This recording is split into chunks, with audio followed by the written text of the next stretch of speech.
A thug shoved an elderly woman on the train. The crowd stayed silent until one man in a cowboy hat rose to his feet and everything shifted. The subway screeched as it departed the station, the grinding of steel on steel echoing like a warning. It was a Monday morning, rush hour. The car crammed shoulder to shoulder. Passengers stood pressed against each other, eyes down, lost in the silence of their own worlds. The air was thick with the scent of old coffee, wet jackets, and the sharp tang of metal. Near the train doors stood an elderly woman. Hair neatly pinned, beige coat buttoned to the top, a worn canvas tote held close to her chest. Her presence was modest, taking up no more space than necessary. Across from her, sprawled out across two seats, sat a man in his 20s. Baseball cap turned backwards, hoodie loose, eyes locked on the glowing screen in his hand. Music played through his earbuds as his foot tapped to an invisible beat. The seat beside him sat empty. The woman leaned slightly and said in a voice barely audible, "Excuse me, may I sit here?"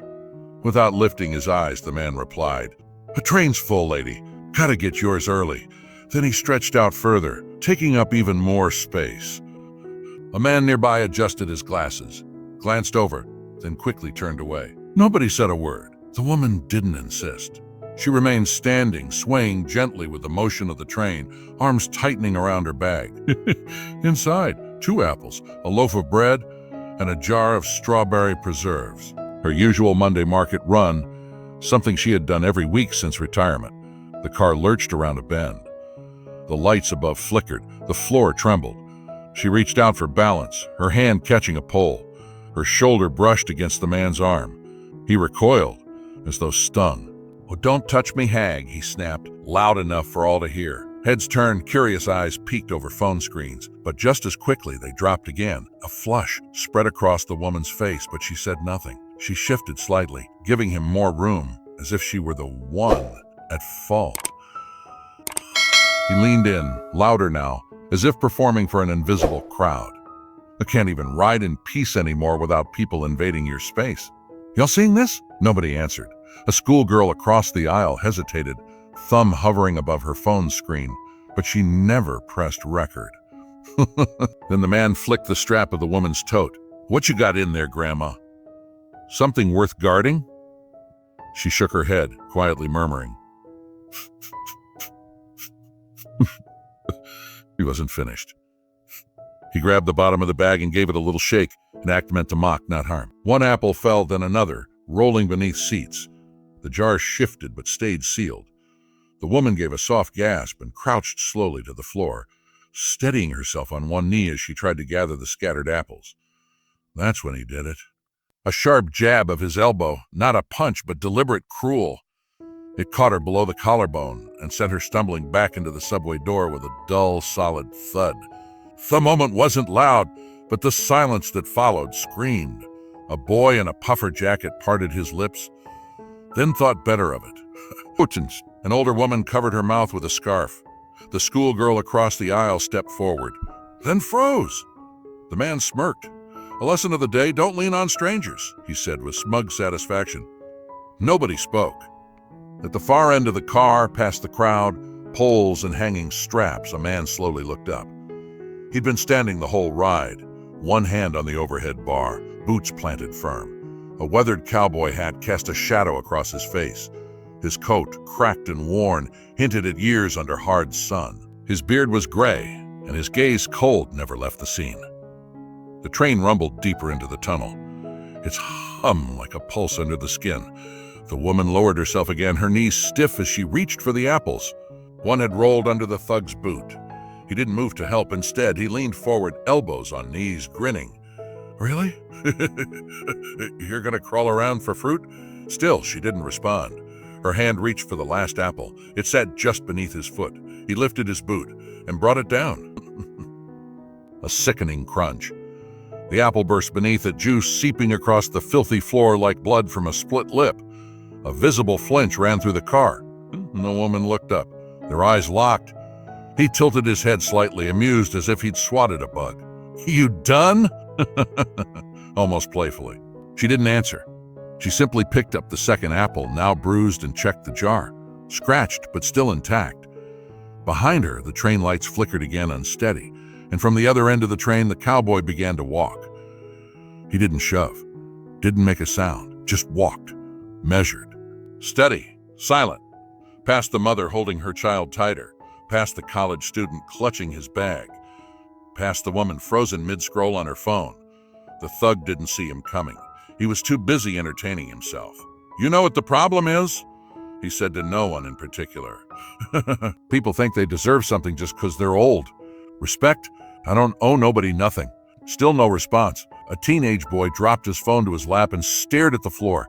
The old woman stood again, gripping the pole with effort. Her shoulders didn't slump from age, but from the weight of shame in front of strangers. And then from behind the crowd came a voice, quiet, calm, but sharp as glass. "Pick it up." The thug blinked and turned, confused. He hadn't seen the cowboy yet, but he was about to.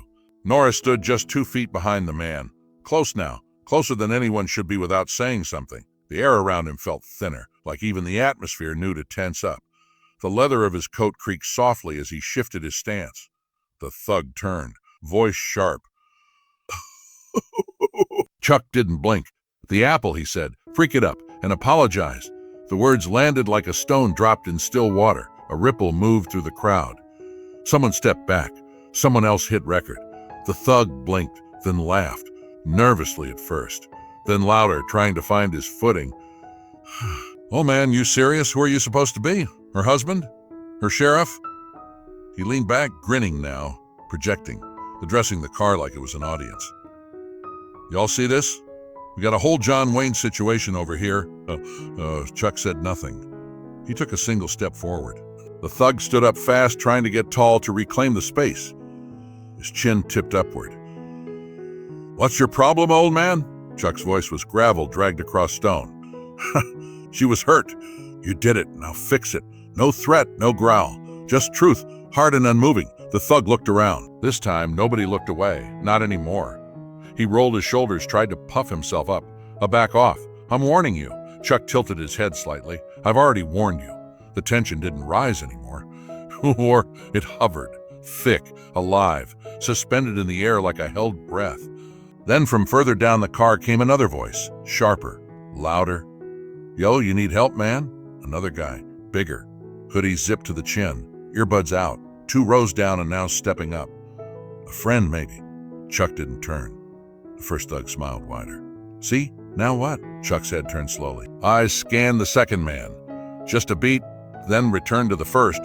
The woman clutched her bag tighter behind him. This wasn't about apples anymore. Not even about pride. This was a line, and Chuck had already crossed it. The second man squared his shoulders like a stray dog trying to look mean. "You got a problem, cowboy? 'Cause if you do, I don't back down from nobody." Chuck didn't answer. He didn't flinch. His boots were rooted like they'd been bolted to the floor. The sway of the train didn't move him. His arms hung loose at his sides. Still, across the car, phones were out. Not just 1 or 2, a dozen, maybe more. But no one laughed. No one smirked. They were watching now. Not a fight. Not a scene. Something else. Something real. The second thug stepped in from the left. More aggressive now. "You want to get dropped, old man? We don't care who you think you are." Still, Chuck didn't move. The first thug waved a hand in his face, irritated. "Oh, you deaf? You lost? First time in the city?" Chuck's eyes didn't move. Instead, he turned slightly, glanced at his wife. She still stood by the door, pale, holding her tote close. But her eyes, they were locked on him. Calm, steady, believing. Chuck turned back, then spoke. Low, calm, final. "This is your last chance." He didn't raise his voice, didn't flex his shoulders, just stated it like fact, like the setting sun, like the train pulling into a station. The thug snorted. "A last chance to what? Pick up some fruit for Granny?" He stepped forward, palm out, and shoved Chuck. Chuck stepped back, half an inch. Not because he had to, because he let it happen. Let the force pass through him like wind through tall grass. Oh, something shifted. Nobody gasped. Nobody shouted, but the silence changed. Heavier, denser, the kind that settles before lightning splits the sky. The thug shoved again, harder. "You don't want to do this, old man. Trust me." Chuck glanced at his wife once more. "Are you hurt?" She nodded slightly. Chuck looked back at the thug, and something in his eyes changed. The warmth drained. What remained was cold, still, unshakable. He stepped forward. The thug reacted, shoved again, but this time Chuck's hand moved. Fast, clean, he caught the man's wrist midair, not violently, just enough. It stopped like it had struck a wall. No squeeze, no twist, but the arm wouldn't move. The thug blinked, yanked, nothing. Chuck's voice was calm. I warned you. Behind him, the second thug shifted, uneasy, eyes darting down the car to a third man who hadn't moved yet. Still seated, watching. This wasn't viral anymore. It was judgment, quiet, measured. Final. The first thug yanked his arm back, stumbling a step. Yo, this guy's crazy. Just walk away, man. You ain't worth it. Chuck didn't answer, didn't move, didn't posture. He just waited. The silence returned. But this time it wasn't awkward. It was reverent. A few people lowered their phones, not from boredom, but out of respect. Someone whispered, he hasn't even hit anyone.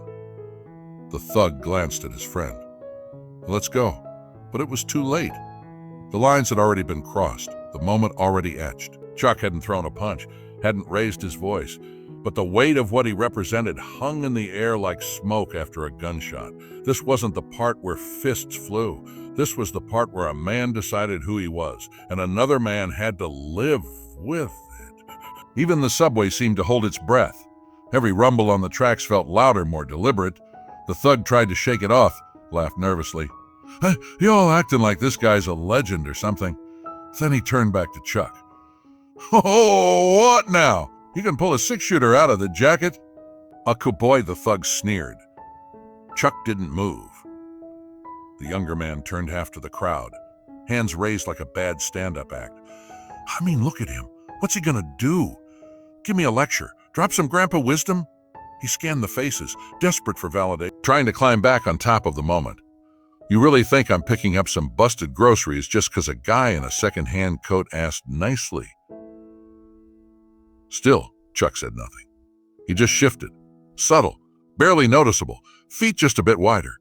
Weight redistributed, arms loose, not limp. But the people watching noticed, and the thug felt it, more than any threat could have. The man's smirk cracked. You don't even got a badge, you ain't a cop. You're nothing. Chuck tilted his head. Slow, steady. I'm her husband. 3 words, soft as a breath, heavy as iron. The thug blinked. Okay, so what? Chuck stepped forward. Now they were close, closer than comfort, less than an arm's length. You heard her, Chuck said. I'll pick up her bag. The thug let out another laugh, but it was thinner now, dry. Fragile. I don't do charity. Chuck's voice stayed level. This isn't charity. It's your last polite request today. From the corner, the second thug moved in. His voice had more edge now, like he was trying to convince himself. You think we're scared of you? He said. We run this city. You're just passing through. Chuck turned to him. Fully now. His gaze landed like a hammer. I've passed through worse, he said. That sentence did more damage than a fist. It didn't just shake the thug. It chilled a few passengers, too. It wasn't bravado. It wasn't even a warning. It was fact. The second man hesitated, then backed off. Recalculating, Chuck didn't move again. He just waited. And the stillness felt unbearable. The first thug, desperate to pull power back, bluffed again. A fine. You want your stupid bag? He stooped down, plucked the bruised tote with 2 fingers like it was something diseased, carried it toward Chuck's wife. But as she reached out, he dropped it, deliberate. The apples scattered. A glass jar hit the floor and cracked, the deep red of strawberry jam spilling out like a wound. Oh no, the thug said, mocking. The slip. The train inhaled. The crowd froze. Chuck looked down at the mess. Jam smeared across steel like blood at a crime scene. An apple rolled across the floor and tapped softly against his boot. He looked up. The thug shrugged, smirked. Oops. Chuck stared. Then almost gently he asked, Do you have a mother? The thug blinked.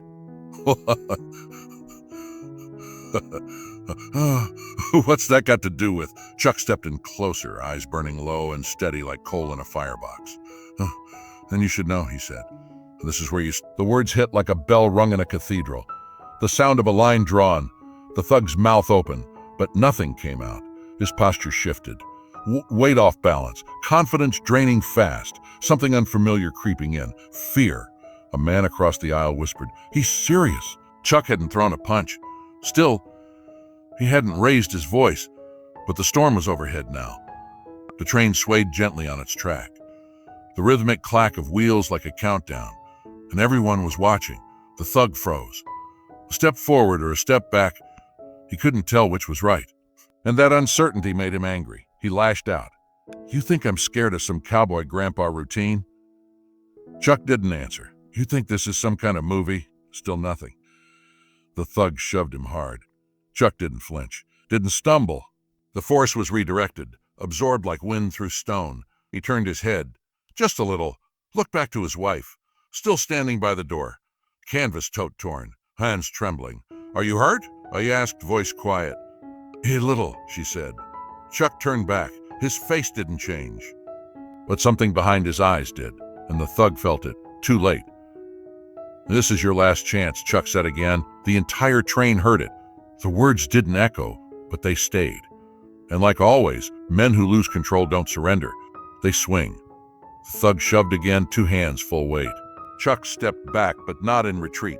With purpose, the second thug moved in now too, circling. "Now you think I'm letting you walk out of here with that look on your face?" He spat. "An old man. You about to get taught?" Chuck shifted. Still no fist raised. The first thug reached for his shoulder. Maybe a shove. Maybe more. He never made contact. Chuck moved. Just a flicker of balance, a drop of weight, a pivot. He stepped inward off the center line. Right hand intercepted the wrist, didn't grab, guided. The thug's momentum did the rest.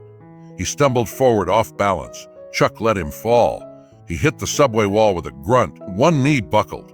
He slid down dazed. Gasps rippled through the train. The second thug lunged. Chuck moved faster this time. Left hand up, redirected the strike. Right leg swept behind the attacker's ankle. Hip twist. Momentum flipped. The second thug crashed to the floor, hard, steel on spine. Phones went up. Voices rose, but Chuck said nothing. He turned to the first thug again, now pale, stuck mid-step. "You should have walked away," he said. Chuck didn't speak. The thug opened his mouth, tried to say something, but nothing came out. Chuck stepped forward. The man backed up, then again, until the cold metal of the subway doors pressed against his spine. Nowhere left to go. Chuck didn't crowd him. He didn't threaten. He bent down. One bruised apple, a cracked jar, the torn canvas bag. That's what he picked up. He walked it back, slow, steady, and placed it in his wife's trembling hands. She nodded as she took it, not out of fear, but out of something deeper. Recognition. Respect. Chuck turned one last time toward the thug. No more words. The message was written in his stance. "You had your last chance. You wasted it." For a moment, everything felt finished. The first thug stood slumped against the doors, hands raised, but not in surrender, in confusion, disarmed not by force but by something far worse, the loss of control. The second thug groaned on the floor. The third, still sitting, still pretending to study the linoleum like it held answers. Chuck stood in the middle of the car, silent. One arm around his wife, the other hanging loose. Breath calm. Shoulders relaxed most. There's always one. From the far end of the car, where the lights flickered and the seats rattled, someone stood. No one had noticed him before. Hood up, hands deep in his jacket, watching, waiting. He didn't speak, didn't posture. He just moved. Passengers near him leaned away instinctively. "Who is that?" Someone whispered. Too late. As Chuck turned back toward his wife, the man stepped forward.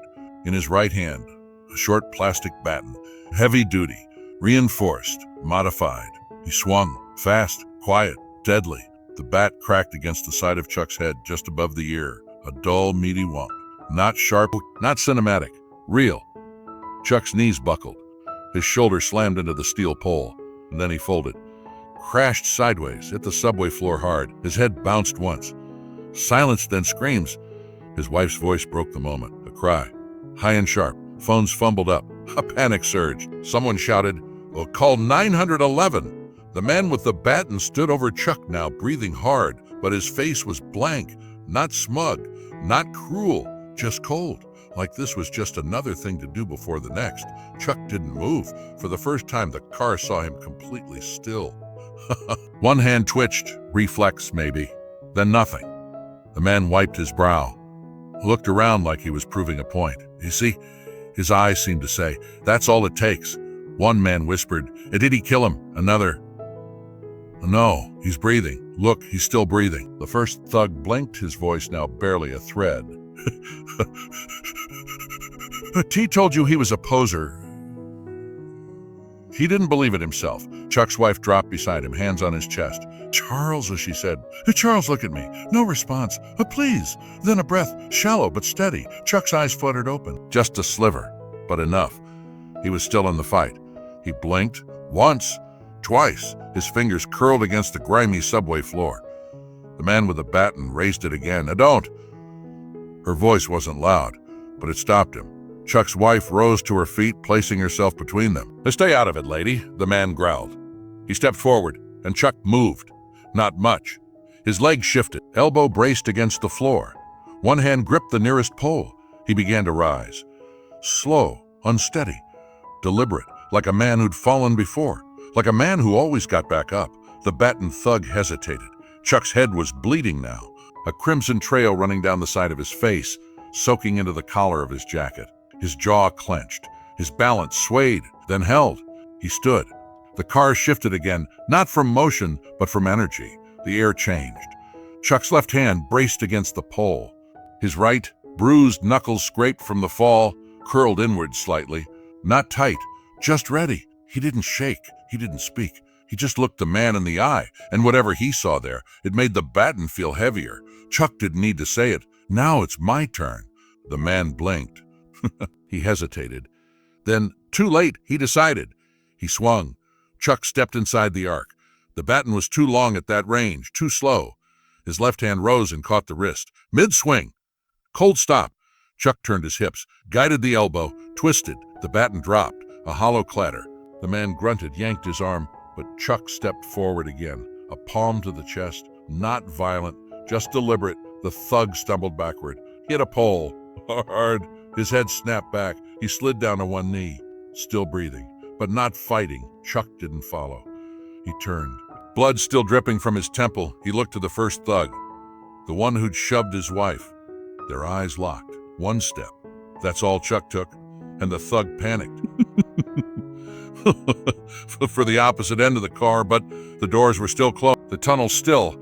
It was dark outside the train. The first thug pounded on the emergency panel, yelling, "Open! Open!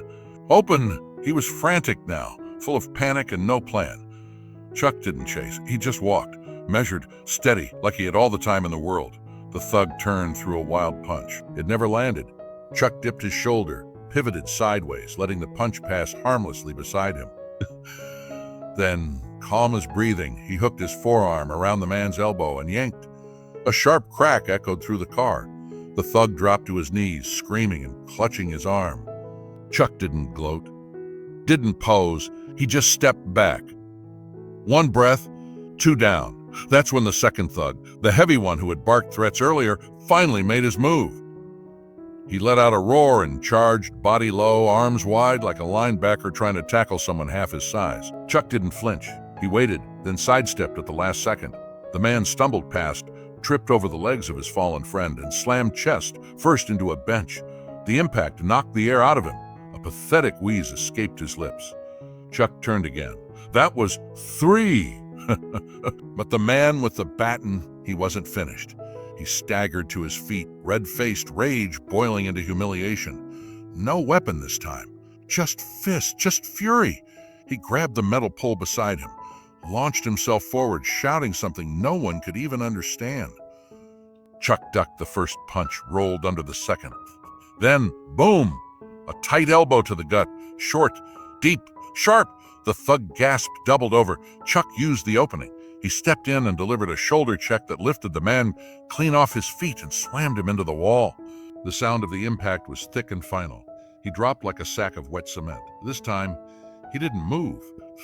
The train rumbled beneath them, like it too had just witnessed something ancient. Chuck stood still, one hand bracing himself on the wall. His chest rose and fell in steady rhythm. Steady rhythm. Blood still trickled down the side of his face, but his eyes were locked forward, sharp, alert. Calm! Around him, the passengers started to move again. Not away, closer. A young man in a hoodie whispered. Took out 4 guys. A woman near the doors murmured, didn't even throw a punch till he had to. Someone else quiet but certain. He's not like the others. Chuck turned and walked back to his wife. She hadn't moved, but her eyes glistened. He bent down again, picked up the crushed tote bag. Only 1 apple left now. He handed it to her gently. Her hand trembled as she took it, but this time her grip didn't shake. Chuck nodded. And for a long, fragile second, the train was completely still. No clapping. Everyone in that car knew something had happened here. Something real. None of them would forget it. The train roared on beneath the city, its wheels humming against the tracks. But inside the car, silence. 3 men groaned on the floor. 1 curled near the sliding doors. 1 hunched over a bench.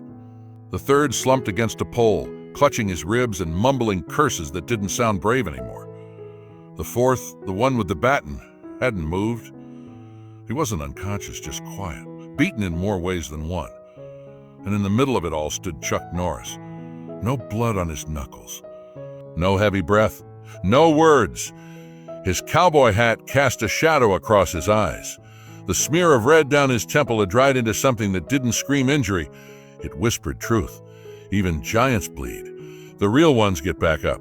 He looked at his wife. She hadn't spoken since he gave her the apple, but her hand had steadied.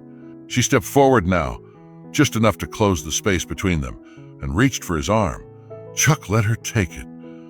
No hero pose, no victory speech. Just a woman finding her footing beside the man who would never let her fall. The rest of the subway car watched in total silence. A teenager near the emergency exit slowly lowered his phone, like he just realized this wasn't content. It was something else entirely. Across the aisle, a man in a blazer with a Bluetooth earpiece removed it without a word. A mother clutched her daughter tighter, eyes glassy. She didn't whisper a thing. In the corner, one of the thugs coughed, then winced, regretting the sound instantly. Chuck didn't even glance at him. Instead, he reached down, picked up the battered tote bag again. The canvas was torn, but it held. He dusted it off gently, then slung it over his shoulder. His wife placed her hand on his back. The lights above flickered once. The car rounded a bend, and for one stretched-out moment, it was just them. 2 people standing in the eye of a storm they never asked for, but never ran from either. No one dared move. No one dared speak. The man who had broken the silence wasn't standing in front of them anymore. He was the silence. Somewhere near the back, an old man whispered something no one else heard, but his eyes were wet. His lips formed 2 words, "Thank you." The train began to slow. Screeching metal echoed through the tunnel. Overhead, a robotic voice calmly announced, "A next stop, Lexington and 63rd. Still no one moved. Chuck stood near the center of the car. The blood on his face had dried. His hat sat slightly tilted. His wife held his arm, her head resting just below his shoulder. Together, they faced the closing seconds of the ride, not as a spectacle, but as if it were just another stop in a very long day. But nothing about this was ordinary anymore. Near the emergency door, a boy, maybe 12, maybe 13, tugged on his mother's sleeve. "Mom," he whispered. "Oh, is that Chuck Norris?" His mother didn't answer right away. She looked at the man, at the quiet way he breathed, at the way he handed a torn grocery bag back to his wife like it still mattered, at the way his fist stayed low, but never weak. She nodded once. The boy's eyes widened. He didn't speak again. A few feet away, a man in a gray scarf leaned toward the woman next to him and whispered, "I think that was Chuck Norris." She didn't respond.